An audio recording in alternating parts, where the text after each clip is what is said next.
And we found that there was a voice that the growers had to listen to.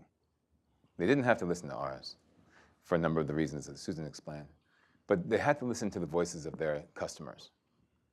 They couldn't refuse to hear the Walmarts and the McDonald's and the other major buyers of the world. And in fact, over the past several decades, the food system had consolidated significantly at the top, creating a power at the top that was, if you remember what the analysis was about imbalance of power, there was a power at the top that was essentially being used as market power to drive down prices, and that on the farm side of the farm gate meant lower and lower wages and worse conditions.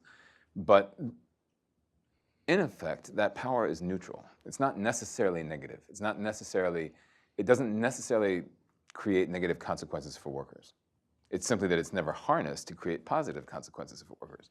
We decided that we'd be the first to harness that power, to change the direction of its impact, and to actually improve workers' lives rather than impoverish them. Right? So the analysis was that there was this opportunity for us to address companies like Taco Bell, inform them of the conditions in their supply chain, and they would come to us and say, how can we help? Because we certainly don't want slavery in our supply chain, and we certainly don't want sexual harassment or sexual assault, or any of the other problems you're talking about. What can we do to help? Turns out it didn't work that way, though. We were wrong.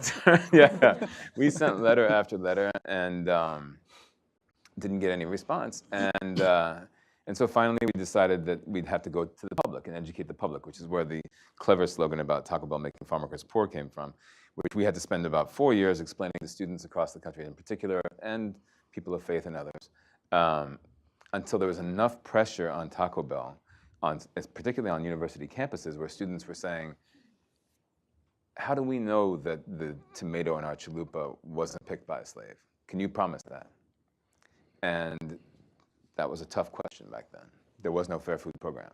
And so students were actually demanding on their campuses that Taco Bell be removed from the campus until it could answer that question, until it could meet with the CIW and work with the CIW to be able to answer that question.